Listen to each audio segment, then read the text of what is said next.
Over the last several weeks, we have been going hard and steady with our explorations of the vastness of the ancient Navajo homeland. Searching the canyons, walking the mesa tops, locating the amazing places where the Navajo people not only lived, but defended themselves against various enemies. And back in early March, as I was exploring the back of the canyons, I first noticed it from the back of the canyon from the height of the mesa. Tucked away in the wall of the canyon, about 70 feet down and 70 feet up, an amazing cliff dwelling, which is likely the most defensive site that I have come across so far. As I got a closer look with the drone, I knew it was something I had to see up close and personal with my own eyes. And I knew that I was going to need some help, so I called my cousin Anthony.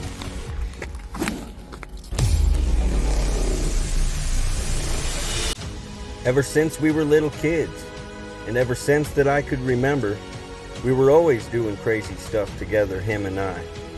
Getting together at our grandpa's house, we were either hiking through the hills, climbing up trees to build tree houses in, or climbing on the cliffs. So I knew that telling him that we needed 200 foot of rope would only make him smile, and that it was him I needed for my partner. So we established ourselves a plan.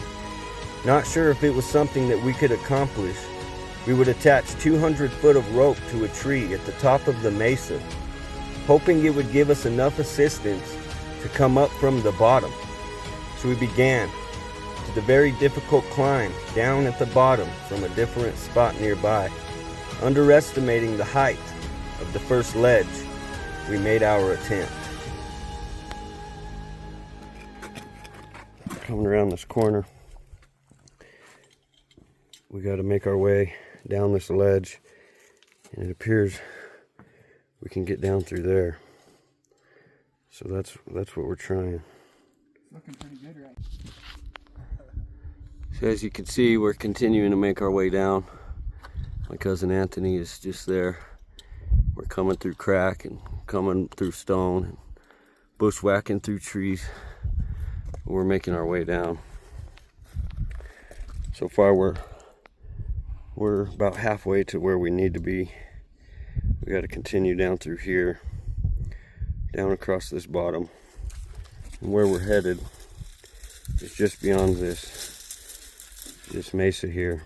We got to go around this corner, and we got a rope already dangling off the mesa top from up top. So hopefully we could use the rope to climb up to what we found.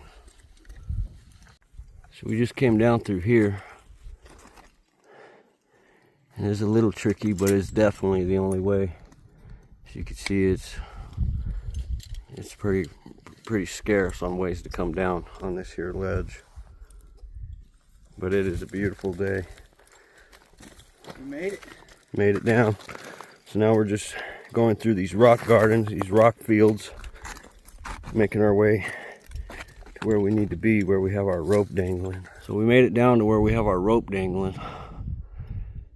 We got a rope dangling right down through there. But it's uncertain, and we're unsure if this is something we're going to be able to accomplish today.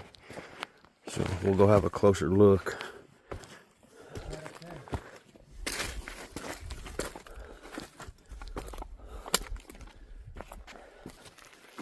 I'm thinking we might need to drag the rope over here.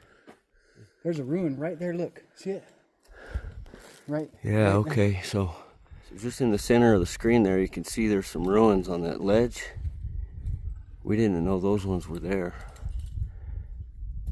And there's some just tucked away right down there in that dark spot. And we got our blue rope hanging off the top of the cliff there. 200 feet rope that's barely long enough. So we're gonna see what we can find, what we can see, what we can do. You can see there's evidence everywhere of busted down dwellings, as we got old lumbers here, along with many other stones. And here we got 200 feet of rope that we tied to the top of the mesa that maybe, hopefully, will get us to where we need to go, which is just behind here. So we'll see.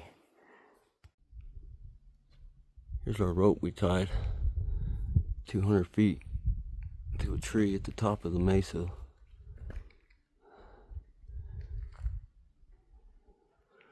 Back here in this canyon,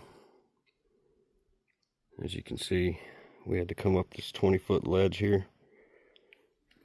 What we got on this ledge, some old ruins that are no longer standing, but you can still see the remnants of what was once here as I come up further. Coming up on this ledge, we can see there's some stacked up rocks right there.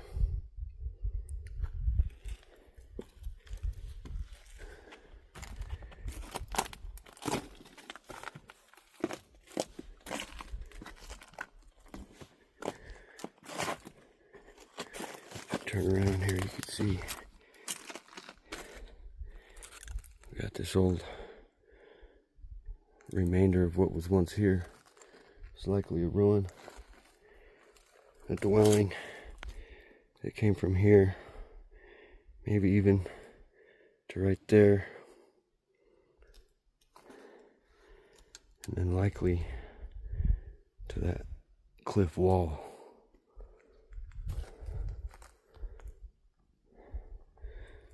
As we come back, you can see there's some stacked up stones right there.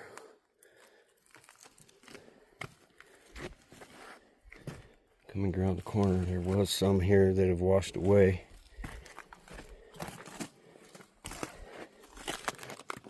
So come around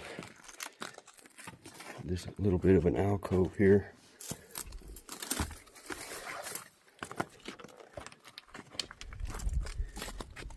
See, this is the best standing of what's left here.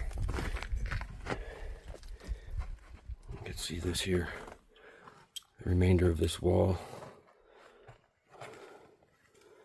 and what was a loophole in the side of it. So I believe this may have been a actual dwelling rather than a granary. Here we got some old lumbers for these dwellings.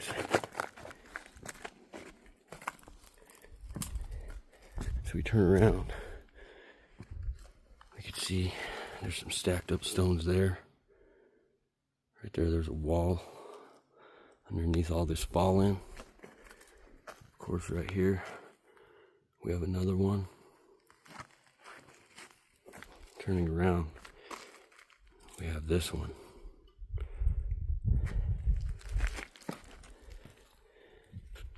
And to get to the one we want to get to, we gotta ascend this. With the rope tied to where we have it, 200 feet up the cliff, we're not gonna be able to use it for this ascent.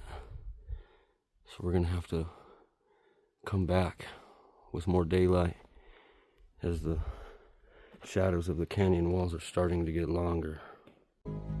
After nearly 2 days out in the canyon, we had only made it up the first 20-foot ledge to where the remnants of a lower set of ruins still remained. And it was truly amazing to see, but we had underestimated how amazing and how defensive this site really is. The first ledge we thought was 10 feet was actually 20 feet, and we concluded that our rope idea was simply not going to be enough. And we felt defeat. So we gave this place a new name. We called it Still Defending. So we made a plan B. We would rappel down from the top of the mesa in a second attempt to get a closer glimpse of this amazing dwelling up close. And we look forward to sharing it with you in the near future.